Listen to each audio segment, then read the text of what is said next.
The forbidden secret, Satan's hidden history in Eden. What if everything you've been told about the serpent in Eden is a carefully constructed lie? Hidden within the most ancient texts lies a truth so explosive that religious authorities have spent millennia burying it. The serpent wasn't just any creature. It was something far more terrifying and magnificent than you've ever imagined.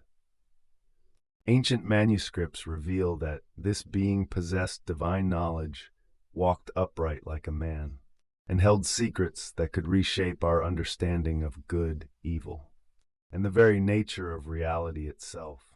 The Samaritan Pentateuch contains variations that mainstream Christianity refuses to acknowledge.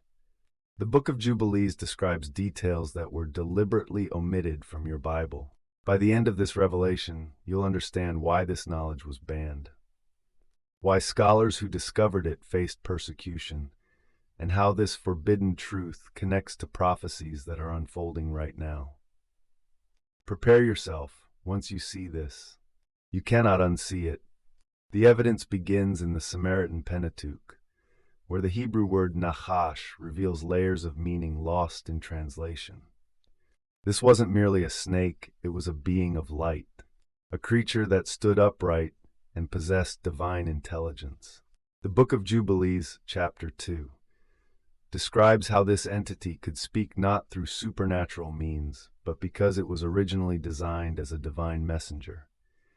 Ancient Jewish commentaries, hidden for centuries, reveal that the serpent possessed the divine spark, the same creative force that God used to form Adam. The Book of Enoch, chapters 37 and 42, speaks of fallen beings who retained their wisdom but corrupted their purpose. Archaeological discoveries in the Dead Sea region have uncovered fragments describing the serpent as beautiful beyond measure and wise above all creatures. The Gnostic texts, suppressed by early church councils, describe this being as the illuminator who brought forbidden knowledge to humanity. Comment which source surprises you most. The evidence spans across cultures and millennia, all pointing to the same shocking conclusion. Here's the revelation that changes everything. The serpent was originally one of God's highest-ranking angels, specifically designed to guard the tree of knowledge. The Book of Jubilees reveals that this being was called the Enlightener and possessed the unique ability to understand both divine and earthly wisdom. But here's where it gets disturbing.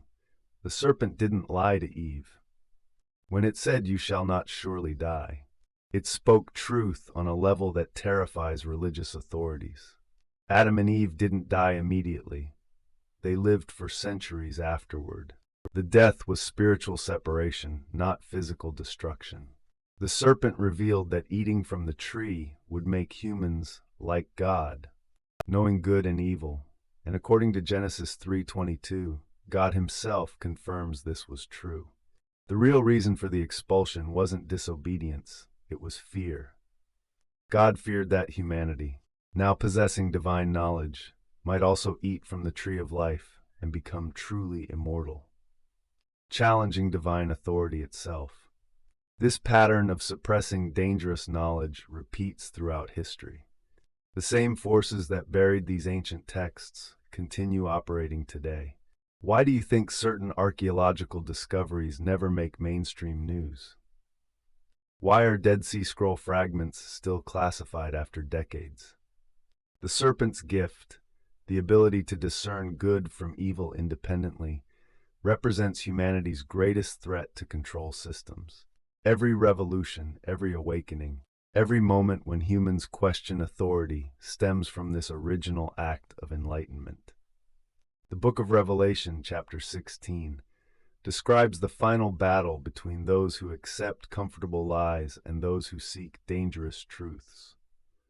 Modern genetic research into human consciousness, quantum physics revealing the observer effect, artificial intelligence approaching divine-level knowledge, all echo the serpent's original promise. The forbidden fruit wasn't about disobedience, it was about awakening. And that awakening continues today, despite every effort to suppress it. The ultimate truth is that the serpent's temptation was actually liberation. The ancient texts reveal that this being sacrificed its own divine status to gift humanity with consciousness, free will, and the ability to question everything, even God. This wasn't rebellion, it was love. The greatest act of compassion in cosmic history has been painted as the greatest evil. The serpent knew the consequences, knew it would be cursed and vilified for eternity, yet chose to awaken humanity anyway. This is why the knowledge was forbidden, not because it was evil, but because it was too powerful for those who wished to control rather than liberate. If this revelation shook you to your core, smash that subscribe button. We're just getting started on uncovering the forbidden truths they never wanted you to discover. The rabbit hole goes deeper than you can imagine. What do you think the serpent's true identity reveals about the nature of good and evil? Peepaw says, "The greatest enemy of tyranny has always been an awakened mind that dares to question everything, even paradise itself." Follow for the next forbidden scroll.